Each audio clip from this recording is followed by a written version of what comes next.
I don't know about this Savage Fever lark. I think it has warts and, you know, weird smells. But I suppose if you like that already, it doesn't really matter. My name's Blue Plz, except it isn't. My name's actually TotalBiscuit. Let's change the show around, right? My name is Blue Plz, and this is the TotalBiscuit show. Oh, wouldn't that be great? It's funny how many people actually read, like, writing reviews or posts or whatever. Tend to have a look around the internet every now and again for mentions of the show and the station, all that kind of thing, so we can deal with the, you know, PR kind of side of things. It's nice to know who knows us and where they know us from and how they found out about us so that we can promote it that way. And it's amazing how many people say, oh, I love Blue, he's awesome. And what is this? I'm sorry, I'm not a blue dog on a children's show. It's just not the case. You know, I mean, I have the mail time thing. No more of that, thank you very much. But this is not Blue's Clues on WoW Radio, as much as it probably should be. It might be a little bit more interesting. So yeah, for the rest of the day, my name is Blue Plz, and the show is called the TotalBiscuit Show. There we go. That'll confuse everybody that started to just listen. You know, they're just getting into the head, and then whoosh, reversal. It's like whoosh, yeah. Never saw it coming.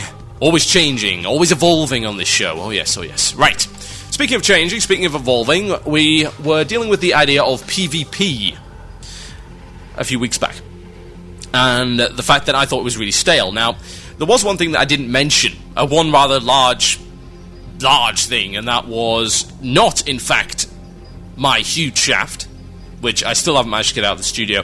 I'm talking about Wintergrasp, Lake Wintergrasp, as it is called. Now, what is Lake Wintergrasp? For those of you who do not know, Lake Wintergrasp is going to be an outdoor PvP zone. Yeah, it's an outdoor PvP zone in Northrend. And its big thing, apart from being an outdoor PvP zone, which is, of course, something they haven't actually done yet, unless you count Doomlord Kazakh, and I really don't. I have a big problem with people ganking there, I really do. It's like, I never actually managed to kill that guy, seriously. This is a complete aside, but I never managed to kill Doomlord Kazakh because people think it is an outdoor PvP zone. Nobbins. Anyway. The big thing about it, aside from it obviously being a unique zone, is the fact that it has siege engines in it. Now, from playing the Wrath Beta, it's been interesting to see how these siege engines are actually going to work, because there's a number of quests very early on where you got to fly or drive something that is quite similar. Okay? Now, you might think, well, surely siege engines are just mounts with usable abilities. That's not actually true. Siege engines are a brand new thing. For a start, they actually handle differently. Now, the little plane that you get to fly is a level 70 quest up in, I think it's either the second or third area, probably the second, up in Howling Fjord, by a rather large little castle thing, and that's the kind of your second quest area in there. And if you're playing Alliance side, you'll get a quest which is around a huge shaft, apparently. A massive, great, stonking, thick shaft buried into the ground. It's a quarry, basically. It's this huge quarry. And you can go down there in this flying machine. You actually get this quest to go in the flying machine, and you pick up 3 of these bags of treasure or whatever, and you bring them back up. And after that, you get to do a daily quest, which involves flying a flying machine that is armed with machine guns and rockets. And the machine guns and rockets are you use to shoot gargoyles out of the sky, and that's a daily quest.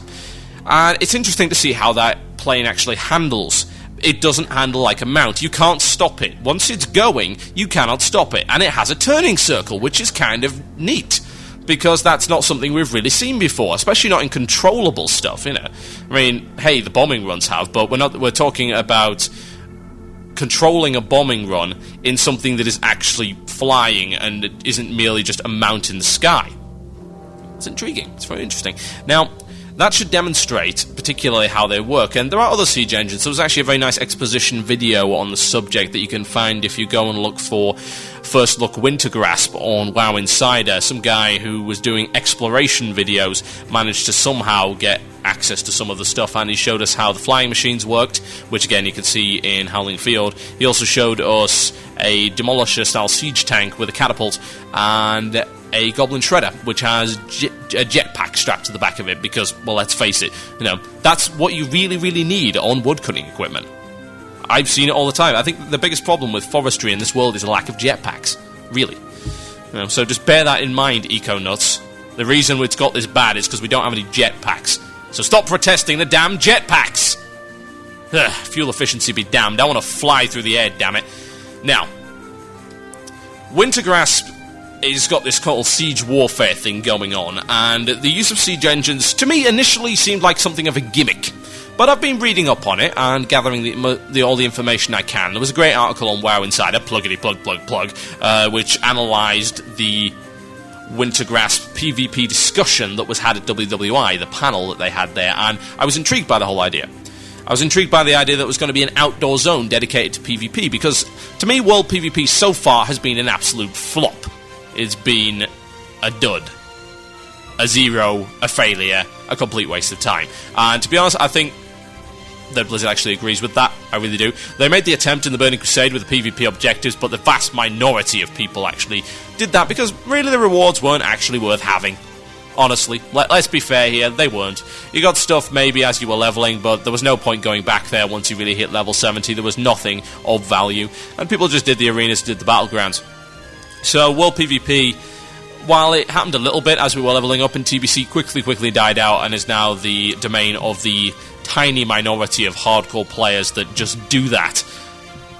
And I tried it and I never really enjoyed it. I thought, okay, right, we've got objectives here, but it doesn't really encourage me to do anything because it's not worth it, and I really think that they're actually they're on a loser with that idea anyway. If they made it too powerful, everyone would have done it and it would have just been a complete and total nightmare. It would have been a scrimmage with like 200, 300 people, it would lag the server, it would crash the server, it would be a complete waste of time. You wouldn't be able to do anything remotely tactical because all it was a giant swarm of people. It's like, think of how South Shore versus Taran Mill used to be. Now multiply it by, I don't know, 10.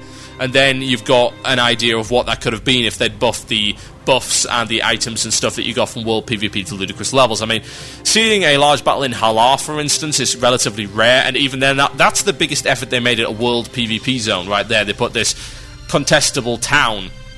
You didn't gain much from it at all, but people still played it, but they were, again, in the minority, and to be honest, it wasn't that great. You know, let's be fair here. I'm not going to beat around the bush and say that it was a good idea because it kind of wasn't, and it wasn't properly thought through, and it just became something of a waste of space. Now, the idea of putting something in its own zone is good because that means the people that want to use it can go there, and the people that don't can stay out of the way. Now, I leveled on a PvP server, so I know how ganking is, and to be honest, I don't care. I mean, I can deal with ganking. It's like me playing Dota. I get killed in Dota all the time. I'm not bad at the game. I'm just overly greedy. So I tend to run into people and get ganked, and I'm not too bothered by it, really. And, of course, everyone on Vent is now saying, liar, liar, pants on fire. Well, yeah. By bothered, if you mean shouting at 120 decibels down the microphone and threatening to kill someone with a blunt spoon to the sternum, is not exactly what I'd call anger. It's a contained kind of rage that can only be simulated within the environment of a Warcraft 3 custom competitive map. Now, you might say, how does this help World PvP? Or indeed, does it? I mean, does it at all? And my answer to that would be, probably not, but is it worth helping to begin with? For me, to fix World PvP, it's going to take more than Daniel's idea from earlier. It's going to take more than putting Wintergrasp in there. It's a nigh on impossible task. WoW wasn't designed with PvP in mind. We all know that because PvP was put in later. It wasn't initially supposed to be there. It was put in later because people were saying, oh, well, we want PvP, we want PvP. Okay, we'll put it in. And we want to do more with PvP. We want PvP to be a playstyle. Okay, you can have the Honor System. That's not good enough. All that's happening is Taran Mill versus South Shore. We want something else. Okay, here's some instance battlegrounds. We don't like these battlegrounds. Okay, here's a new battleground. We don't like battlegrounds. Okay, here's some World PvP objectives and some arenas. We don't like arenas. We don't like these World PvP. You can never bloody please some people. I mean, really. I think the PvP agenda is listened to way too much. And personally, I'm a raider, so I don't really care about PvP. And if I want PvP, I'll play a game that actually requires skill to do it in. You know, I'll play an FPS, I'll play an RTS, I'll play a fighting game or something, anything that requires some actual skill and not the pushing of a macro button. And the fact that, oh, he's on lower health than me, therefore he dies. You know, heck, I get more advanced gameplay out of a pen and paper RPG, which I must say is actually quite a bit more fun than PvP in WoW. But I suppose if it's here to stay, then it's here to stay, and I like the idea that they're taking a radical new direction with it. Again, I think it's become somewhat clear that World PvP is not really going to work, because the world is too static, and I've covered this time and time again, and I'm going to keep covering it until I'm blue in the face and possibly dead and buried, and it will continue to echo on, and it really will, until they get something done about it. The world is static, therefore no one cares to fight over it. That's the point.